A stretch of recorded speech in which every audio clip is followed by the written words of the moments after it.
just for interview purposes, I will reintroduce myself. I'm Haley. You want me to introduce myself? Sure. Okay, hello, I'm Miss Caitlin Neely. Okay. I teach pre-K at Oneida Elementary School. Okay, so let's just dive right in because I know you're needing to get out of here as well. So, what would you consider the most challenging part of your job? There's actually two things that I would consider. One would be the parents. They'll become your best friends. They're amazing. Others, you just won't be able to please no matter what. That's just their personality. Don't let it get to you. And the other thing is the ever-changing the state. It's constantly changing something, and sometimes it's hard to keep up with. Sometimes it's not that bad, but just be prepared that there are lots of changes, and it seems like it comes every year. Yeah, see, like, I remember from, like, when I was in school that, like, as a student, there was a lot of changes. I could only imagine how many there is as a teacher. Just, my thoughts on that is, like, why couldn't they make up their mind and then at least keep it for a couple years? Maybe not every year change it. Right, and a lot of it I feel isn't age appropriate, especially in teaching pre-K and the demands that they want from it. A lot of my kids are 3, and I'm thinking they just need to come step inside our classroom for one day. Okay, so was there something you felt you were not prepared for coming out of college and entering into the profession? Oh yes, honestly, everything in college. I mean, the field experience is great, but there's just some things you can't be prepared for. I was really prepared, because I felt that they would have us to do lesson plans, extravagant lesson plans for everything that we ever had to do. Fortunately, that is not the case, because I remember having to do those through tech. It was crazy, but we only have to do those for when we have observations and such like that, so it's not that bad. But honestly, it was just a learning experience as I went, and the more that I spent in the classroom before I got a teaching job, the more that I kind of learned and would know what I wanted to apply myself when I got my own classroom. Yeah, see, like how I would react to that would be, I feel just going through this one class I've been through of education is I've already had a lot of different opinions change, like with strategies and stuff. Yes. I'd seen a lot of strategies being put in place, and I knew which ones I liked. But as I had to research more, I started realizing I was like, okay, that one actually doesn't work as well as I thought it would. And then I found something that I liked better. Right, So. that's a good idea. That's true. That's how I did it through subbing and working as an assistant. I really enjoyed doing that before I started teaching. It helped get my feet a little wetter than what I did through just college. How do they maintain the quality of their teaching in regards to the ways you may not like? If there's ever something that I'm not very fond of teaching, I will still try to learn all that I can about it, even though it's not interesting to me, because I want to excite them about it. Maybe they might like it better than I do, so I will find ways to make it more exciting, and I will educate myself on the topic or the subject. It's understandable. I kind of feel like it relates. It's like, I've seen science teachers who have to teach math, and it's like that's not what you were here for. Exactly.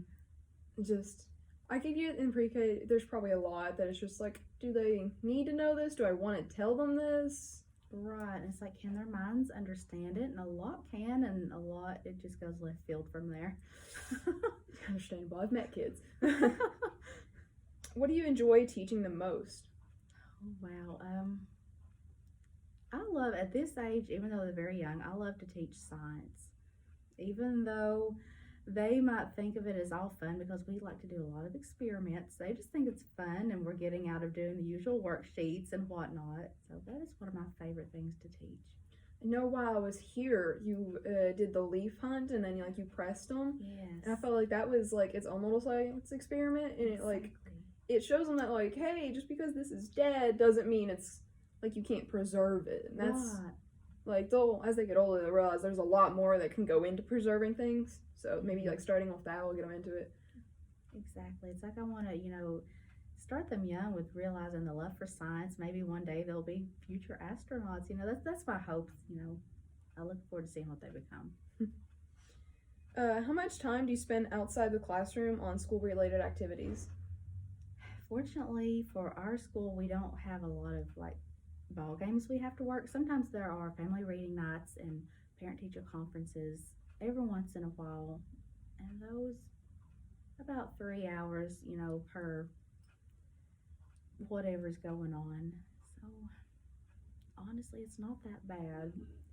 But as for like if I'm spending time preparing for school, does it want an answer like that? Do you think? It may be more of like, because when I read that question, I interpreted it as like, I have known a lot of teachers who will spend hours outside of the class thinking about like stuff for the class, maybe grading stuff, and just sitting there like coming up with ideas. Yes. So yeah, like that's what I would consider like outside the class time. Yes, definitely. Actually, I used to stay over school to do things, but now I've started coming in about 45 minutes early at 7 o'clock in the morning to get stuff done, just because I didn't want to have to stay over. And if I don't have it finished at the end of the day, I'll take it home with me. At the beginning of the year, there's times that I'll sit for hours laminating and cutting, ridiculous days and hours just trying to get everything ready. Have you ever had to deal with like parent issues, and if so, what would your advice be on that? Yes, my best advice, just try to be the nicest person you can, because in the end, the principal will understand, and they'll be like, well, they'll see your professional side of it, and they can't, backlash you on that. Because I've had some, and they'll just, you can't do anything to make them happy. And I just, tried to have a smiling face and greet them, as if they didn't just be mean to me. But, that way that they can't ever come back and say that I was unprofessional or I was rude. Sort of like the customer's always right in that field. Well, I remember from I just dropped a pencil. Anyway, I remember like as like being a student, I had issues with teachers, and I didn't always feel like they handled it professionally. So like I have actually, like when I was observing you, I actually got to see you handle one parent who was upset about their kid. Yes. And it was nothing you guys could do anything about. It was all like it's pre-K. It was a 3-year-old's mindset kind of thing. It's like that had nothing to do with you guys, but the parent was mad. And I actually got to watch you kind of like just go through and be like, oh, it's okay though, and then like calmly explain. Yes. That was actually really good to see, because like I have like a bad temper. I probably would have been really mean. I was like, okay, that's a good thing to follow in the future. That's how I used to be and feel too, but over time I've just realized, there's just some people that they'll just fall apart over everything, and I just have to calm them down. Understandable. How has your career changed since COVID? Wow, we used to have a lot of parent involvement in the pre-K. We would do a lot of like plays and songs, have family dinners. We used to actually have parents to come in and have Thanksgiving dinner with the kids. Now, when the parents sign them in the morning, they sign them at the door, and they're not allowed past the doorway. And if it's not cold outside, I will set a table outside to where the parents don't even come in the room at all. Yeah, I can remember like when I was a kid, like actually like having parent get-togethers and stuff, and it's like just seeing the difference lately. There's not much parent involvement. You don't get that anymore. You don't know where the parents have been. Exactly. I think the only time I seen it while we were observing was the trick or treat. Mm-hmm. That was a lot of parents, but a lot of them were like they were all safe distances away. Right, there's like a table between them and the kids, and they try to do fun things still for the kids, but safely being the key there, because I know that you don't want to have a 3-year-old with COVID. They'll spread it to everyone. Kids share everything. They have no space bubble. Their space bubbles are gone. I think I also remember you, like on the first day, I was like keeping a count in my head of how many times I heard you say cover your mouth. Oh, yes. And I was sitting there, I was like, I bet you say that in Walmart now, don't you? I try not. I mean, you could. I don't think they would get it, but Right. How do you separate your work from home? Like, keep yourself, like your teacher self, and then like your actual person? After school hours, I have what's called office hours, and that's my school hours, and I'll answer any, messages and whatnot throughout that time. But after that, when I go home, and that's my quiet hours on our little Dojo app and platform that parents use to message me, I won't answer anything until the next school day. and that's how I kind of keep my sanity, I guess you could say. Even on Facebook, I won't answer parent messages because they know how to contact me through Dojo, and I have addressed that before. And sort of a respect, and give me my space. This is my time. This is my weekend. If it's important, I will address it. If not, it can wait to the next school day. I also know that you like where you have extra. I don't want to say like jobs, but like you have extracurriculars, I guess, like like your side jobs. Yes. And I know that can be very up in kids' faces, and think I've heard you like try to discuss, be like, hey, don't talk to your kids about that. And it's like, Yes. you dress up. Right. So I know it would suck for you to have that 3-year-old in your class and then them get revealed that the princess at the party wasn't Right. like the living princess in the flesh. That would be be like sad. me telling them, well, hey, your mom's Santa. So it's like I try to, separate it and keep it just as calm as can be. And if they bring it up, be like, well, that can't be me. I'm not a princess. I'm a teacher. Yeah, just reaffirm to the kids that you were only a teacher. The whole idea of like, I know some kids probably at this point think you sleep here. Yes. When I was a kid, I thought the teachers only lived at the school. They go berserk when they see me in Walmart. What are you doing here? I'm getting milk too. You need milk? I need milk. When you were searching for a job after college, what was it like? It was hard. I won't lie. There's some people that just easily transition from college into jobs. Not so for me. I subbed for 1 year, and then after that, I did that through the county schools and noticed that there were any opportunities opening up anytime there. So I wanted to broaden the spectrum. I applied in Campbell County, all the schools over there, and also then applied here at Oneida. So I thought, well, I'll try that. Nobody knows me there. I don't know them. Hopefully this will go somewhere. I was like, I'll just take anything, subbing, assisting. And as soon as I turned in my application, they asked me if I'd be interested in an assistant job. And I took it, and it just escalated from there. Then as teachers needed to go on maternity leave, where I was already certified, I was able to just slip into the classroom and slowly work my way up. And then I took on endorsements for this pre-K to broaden the spectrum again, and just so happened this come open, and I got lucky. I love it. I honestly wouldn't change it. I thought I would want older kids, but I really feel this is where I'm meant to be. The difference also being that older kids are a whole other species, I think. Yes, it's the daylight and dark. Yeah.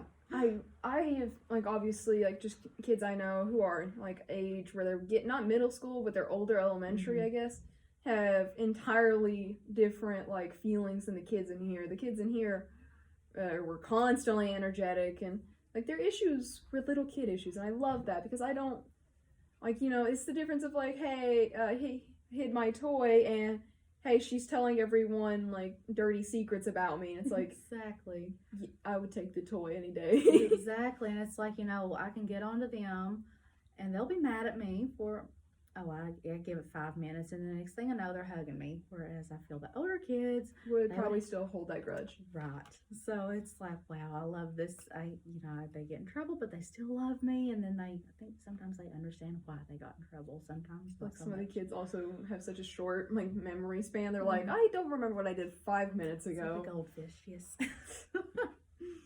Which is weird because, like, if they have, like, such short memories. I've noticed in, like, other ways, but then, like, when you teach them stuff, they still remember it. And it's like, how did you remember, like, this math video or, like, that song to, like, your favorite opening? And it's like, how did you know that? But it's like 5 minutes ago when you got yelled at, you don't remember any of that. Exactly. I guess they relate it to the fun things they enjoy and then just chop out all the rest.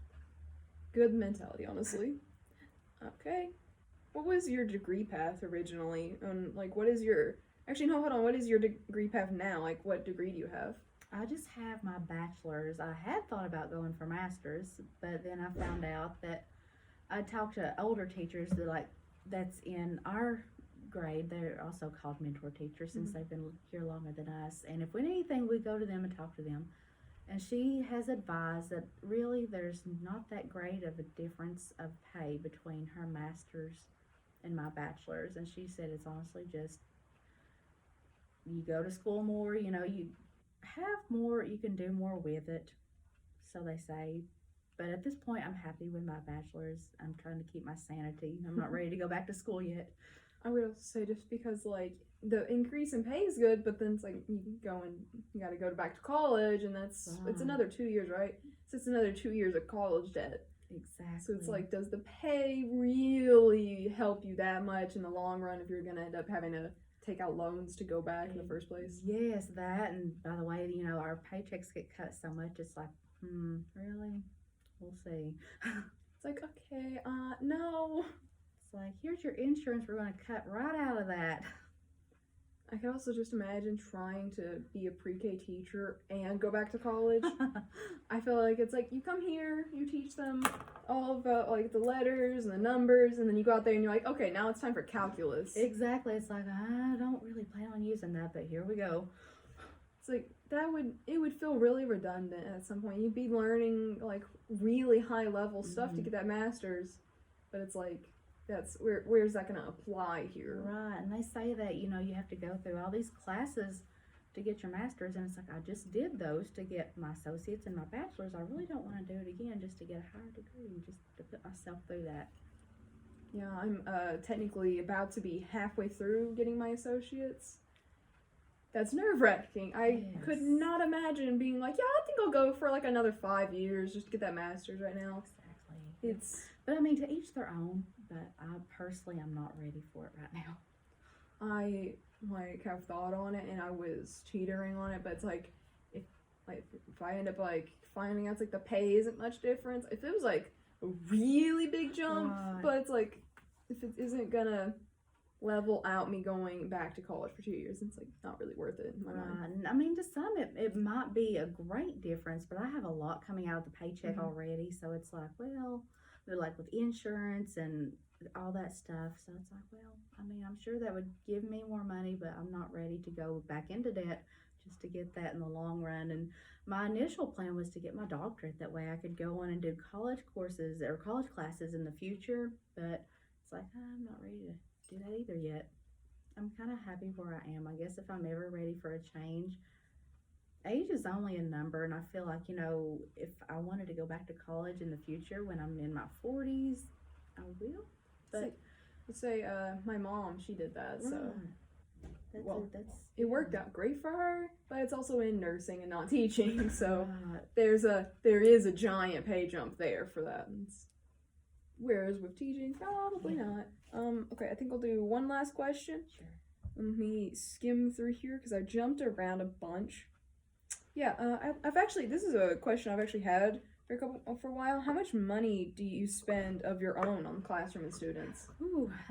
We're fortunate to get state funds for pre-K, but that's got to go to like a certain allotted amount towards certain things, and a lot of that, I like around Christmas time, I like to get them presents and stuff like that, and little things for the treasure box. I would at least start it out at $100, and it just progresses throughout the year. Like I'll pay for my own laminating film. They have a laminator here, but I like to use my own machine and stuff for certain things. And for birthday gifts, I like to get them little gifts for their birthday. So a lot of that I spend my own money for because we can't use our state grant funds for it. And I would at least start it off at the beginning of the year with $100.